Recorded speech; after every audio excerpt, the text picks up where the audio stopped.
When I turned around, there was no one there, but the room wasn't empty. It felt occupied, like someone had just stepped away. A second too fast for the eye to catch, and then the whisper came, "Sit down." My legs locked. The whisper wasn't angry. It wasn't loud. It was patient, too patient. The interrogation room was dim under the backup lights, shadows stretching long across the walls like thin hands reaching for me. There was still steam rising from the officer's abandoned coffee, still warmth in the seat where he sat, but the man himself, gone, not dragged, not attacked, just erased. Like he never existed. I backed up toward the corner. Then the overhead speaker crackled, static first. Then my own voice, "Why did you run again?" I froze. That wasn't a recording. That wasn't from the past. That was me, speaking from somewhere I didn't remember being. Again the voice came through the static. "Sit down. We need to start from the beginning." The door to the hallway creaked open, very slowly. Light spilled in, but the hall outside was empty. And then I heard it, footsteps, but not coming toward the room, going away, walking. Calmly, like someone who had all the time in the world, I forced myself to follow. My heart hammered so loud I could barely hear anything else. The hallway was cold, too cold, and halfway down the corridor. There were more photographs scattered on the floor, not printed this time, Polaroids, still developing. The chemical smell burned my throat. Each photo showed the same thing, me, sitting in the interrogation room, talking, laughing, crying, shaking hands with someone who wasn't in the room, a figure with a blurred head, tilted, bent, unnatural. My vision swam. I didn't remember doing any of that, but the timestamps.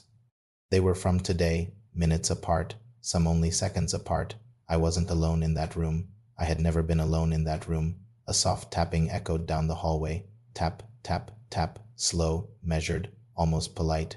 I turned toward the corner and froze. The driver was standing at the end of the hall, not moving, not breathing.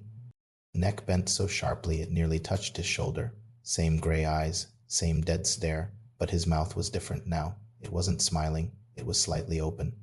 Like he'd been caught mid-sentence. I whispered, "Why me?" He didn't speak. He just lifted his hand, slowly, deliberately, and pointed behind me. My blood ran cold. I turned and saw a door that wasn't there before.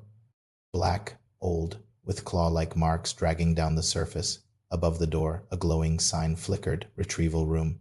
The driver whispered for the first time, "You're ready now." I backed away, shaking my head. No, I didn't do anything. But the driver tilted his head even further, bones cracking, and whispered, "You asked us to help you forget." My breath caught. What? He took one step closer. The floor didn't creak. His shoes made no sound at all. "We remove the memories you can't live with," he said. "Then we bring you back to finish what you started." I stumbled back against the wall. What did I do? He didn't answer. Instead, the lights in the hall went out one by one. Pop, pop, pop, until only the glowing door remained. The driver vanished. No sound, no movement, just gone.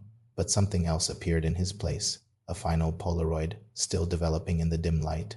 My hands trembled as I picked it up, and when the image finished forming, I dropped it. It showed me, sitting inside that same taxi, smiling, neck bent.